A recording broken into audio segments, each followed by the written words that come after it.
ওনারা আমাদেরকে দেখে নিবে। ওনারা এটাও বলছে যে আমাদের দারোয়ান আঙ্কেল নাকি কারে রেপ করছে। আচ্ছা, বাংলাদেশে যদি একটা মেয়েকে রেপ করা হয় এটা কি লুকায় থাকে? এটা কোথাও লুকায় থাকে? এখন কি এটা নর্মাল বাংলাদেশ আছে? ডিজিটাল বাংলাদেশ হয়ে গেছে। তাহলে কেন এই বিষয়টা এতদিন উঠে নাই, আজকে কেন উঠানো হয়েছে? আমাদের যদি ভবিষ্যতে কিছু হয় তাহলে আমরা বড় আপুদের উপরেই দোষটা দিব। তারা আমাদেরকে ডিরেক্ট হুমকি দিয়ে গেছে। একটা রেপ করছে, এটা কিভাবে এতদিন লুকাই ছিল, আজকে হঠাৎ কেন এই বিষয়টা উঠছে? আমার কোশ্চেন হইছে এটা, আপুদের কাছে আমাদের এটাই কোশ্চেন। জি, কাকে রেপ করছে ক্লিয়ার করছে? এটা কিছু বলেন, আমরা চাই ওই আপুকে আনা হোক যাকে রেপ করা হয়েছে। এটা তো একটা নরমাল বিষয় না, এটা বাংলাদেশে কি এখন এটা নরমাল বিষয়? আমি জানতে চাই এবং চাই ওই আপুকে আনা হোক। আমি চাই ওই আপুকে আনা হোক। আমরা দেখতে চাই ওকে কারে রেপ করা হয়েছে, আর কিভাবে একটা গার্লস মহিলা কলেজে কিভাবে থাকে, ওই লোকটা কিভাবে থাকে আমরা দেখতে চাই। যা ওনারা আমাদেরকে ডিরেক্ট ওপেনলি হুমকি দিয়ে গেছে। এটা একটা নরমাল বিষয় না। আমাদের যদি ফিউচারে কিছু হয় আমরা তাদের উপরে দোষ দিব, আমার এইটুকুই কথা। আচ্ছা, বিভিন্ন স্টাফদের বিরুদ্ধে ওনারা কথা বলেছেন, এখানে যারা দারোয়ান আছে বা কর্মরত আছেন, আপনাদের মতামত কি? আমরা অক্টোবরের 8 তারিখে আমাদের ওরিয়েন্টেশন হয়, ওইখান থেকে আমরা এতদিন পর্যন্ত 1 বছর হয়ে যেতেছে আমরা ক্লাস করতেছি। আজ আমি রেগুলার স্টুডেন্ট, আমাদের প্রত্যেকটা স্টুডেন্ট টিচারও চিনে। আমি আজ পর্যন্ত কোনো খারাপ কিছু দেখি নাই। ইভেন কি আমাদের প্রিন্সিপাল যে উনি প্রত্যেকটা ক্লাসে গিয়ে ঘুরে ঘুরে দেখা আসে। ইভেন কি কোনো টিচার যদি কোনো কিছু করে অবশ্যই তারে পরবর্তীতে ধরা হয়। ইভেন কি আমরা আজ পর্যন্ত আমরা জানিয়ে গেছি স্যারের কাছে, উনি সব দাবি আমাদের সুন্দরভাবে শুনছে, দেন আমাদেরকে জানানো হয়েছে। আমাদের যদি কোনো খারাপ কিছু করতো অবশ্যই আমরা তুলতাম, আমরা সবাই একসাথে হইতাম, আমরা কথা বলতাম। যেহেতু আমাদের সাথে কিছু হয় নাই তাইলে কেন আমরা তুলবো? ওনারা আমাদেরকে বলতেছে ব্রেন ওয়াশ, সেকেন্ড ইয়ারে উঠে গেছে, এখন আমাদের কিসের ব্রেন? আমরা কি বাচ্চা যে আমাদেরকে ব্রেন ওয়াশ করবে? একটা ললিপপ দিলে আমরা ধরে আইসা পড়লাম যে না আমরা আপুদের পক্ষে? এটা তো হয় না। আমাদেরকে ব্রেন ওয়াশ করবে কি দিয়ে?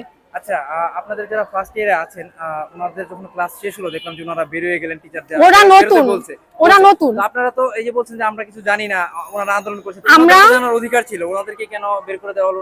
ওনাদেরকে জানার অধিকার আছে। ওনাদেরকে বের করা দেওয়া হয় না, ওরা ওদের মতো করে চলে গেছে। ওরা নতুন, ওরা চলে গেছে, মাত্র আসছে। ওদের ক্লাসও 1 মাসও না, 2 থেকে 3 দিন হইছে ওরা ক্লাস করতেছে, 2 সপ্তাহের মতন ক্লাস করতেছে। তাইলে ওরা কি করবে? আমরা ক্লাস করতেছি, হঠাৎ করে আওয়াজ শুনে আমরা বের হয়ে আসছি। আর দেন আমাদের টিচাররা আমাদেরকে ক্লাসে পাঠাই দিয়েছে, আমরা ক্লাসে চলে গেছি, ক্লাস করলাম। টিফিন টাইমে বের হওয়ার পর আমরা দেখছি, টিফিনের পরেও আমরা ক্লাস করছি। যেহেতু টিচার আমাদেরকে বলে দিছে তোমাদের যদি ইচ্ছা থাকে তোমরা যাইতে পারো, তারা আমাদেরকে কোনো বাধা দেয় নাই। আমরা আমাদের ক্লাস করছি। যেহেতু আমাদের সামনে পরীক্ষা, আমাদের তো ওইদিকেই খেয়াল রাখতে হবে। আমরা সুন্দর করে আমরা সবকিছু যখন দেখলাম যে না এটা খুবই খারাপ ভাবে চলে গেছে, ইভেন কি আপুদেরকে এটাও দেখলাম যে দারোয়ান আঙ্কেলদের সাথে খুবই খারাপ ব্যবহার করছে। যেটা দেখার পর যে না দেন রেপ করার কথাটা উঠলো, এগুলা দেখার পর আমরা রাখতে পারি নাই। যেন কেন ভালো মানুষের উপরে কেন খারাপ কথা উঠবে, এই জন্য আমরা চলে আসছি। আমাদেরকে কোনো ব্রেন ওয়াশ করা হয় নাই, কোনো টিচার কিচ্ছু বলে নাই। সর্বোপরি আপনাদের এখন আসলে দাবিটি কি বা কি উত্থাপন করতে চান? আমরা স্যারের পদত্যাগ চাই না, আমরা স্যারকেই চাই, আমাদের এইটুকুই, আমাদের আর কিছু চাই না। আর উনি যদি কোনো ভুল করেও থাকে তাহলে আমরা সুযোগ দিব। এই কি একটা কথার মাঝখানে বাথরুমের এটা কেন হইলো না, বাথরুমের এটা কেন হলো, এটা কি লজিক? এটা কোনো দিক দিয়ে কোনো লজিক? আমি তো খুঁজে পাইতেছি না কোনো লজিক। ওরা পদত্যাগ চাচ্ছে, উনি ভুল করছে, প্রিন্সিপাল ভুল করছে, এর জন্য পদত্যাগ চাচ্ছে। নতুন যে আসবে বলতে পারবে যে সে ভালো হবে, সে যদি আদৌ খারাপ হয় তখন আমাদের কি হবে? আমরা না হলে বের হয়ে গেলাম 1 বছর পর, আমরা যথেষ্ট সেফ আছি এখানে। আমরা অবশ্যই এখানে সেফ আছি, আমরা জানি আমরা সেফ আছি, এর জন্য আমরা নামছি। আপুরা, আমি যখন এখানে ক্যামেরার সামনে আসছি স্যারদের পক্ষে কথা বলতে, তখনই বলছে যে তোমাদের নাকি স্যাররা উস্কে আছে। তো হয়তো কোনো ক্যামেরায় আমাকে দেখা যাবে, আমি সবার প্রথমে এখানে আসছি স্টুডেন্টদের মধ্যে, আমি মাইকের সামনে কথা বলছি এই আপুদের সাথে এখানে দাঁড়িয়ে। তো আমি প্রথমে তাদের কথা শুনছি, আমি তারপরে উপরে যে আমি প্রত্যেকটা টিচারের সাথে কথা বলছি আমার চেনা। আমি দেখলাম যে না আসলে আপুদেরটা লজিকলেস। ওরা দাবিগুলো রাখছে ঠিক আছে, কিন্তু পদত্যাগ মানে কথা পদত্যাগ কেন? উনি তো মোটেও এরকমের না পদত্যাগ। তো তারপরে আমরা প্রিন্সিপালের স্যারে আমি পা ধরছি যে স্যার আমাদের কিছু বলতে দেন, আমরাও বলতে চাই। তো উনি বলতেছে না তোমাদের কিছু বলতে হবে না, আমরাই হ্যান্ডেল করবো, বলবে যে তোমাদের উস্কাই আনা হয়েছে। তো উনি সবকিছু হ্যান্ডেল করতে চাইছে। ওই টাইমে দেখতেছি যে সব টিচাররা বলতেছে তোমরা চলে যাও, তোমাদের এখানে থাকতে হবে না, আমরা দেখতেছি চলে যাও।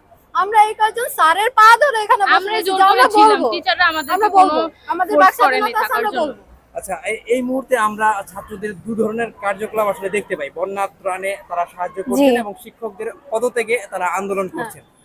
এটি একটি নৈতিক অবক্ষয় বলে আমরা মনে করি। আসলে শিক্ষকদের এইভাবে আসলে পদত্যাগের দাবি কখনোই জানানো না। উচিত একটা না। শিক্ষক তো আপনারা যেহেতু আসলে এটির প্রোটেস্ট করলেন বা করেছেন, এখানে আসলে আপনাদের ভাবনাটা কি একটু যদি বিস্তারিত বলেন যে আসলে প্রথমত কোন আমরা ভাবনা থেকে সবকিছু আপনারা বলছেন? যাচাই করতে চাই। আমরা আপুদের সাথে অনেক কথা বলছি, ওরা ফোন এই পর্যন্ত এনে বলে আমাদের কাছে প্রুফ আছে, কিন্তু ওরা কোনো প্রুফ দেখাইতেছে না। আমি প্রথম থেকে এখানে আছি, দুইটা ভিডিও দেখছি।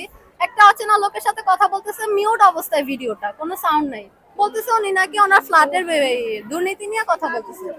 আরেকটার ভিতরে দুইটা নাম্বার মানে পরীক্ষার একটা সিগনেচার আছে আরেকটা নেই, সেখানে নাকি নকল করার জন্য আলাদা রুম দিয়ে দিচ্ছে, সেখানে টিচারটা সিগনেচার কারণে ক্লাস থেকে বের হয়ে গেছে। তো টিচাররা কেন পরবর্তীতে এটা সিগনেচার করতে পারবে না? আমি এখান থেকে আমি চল।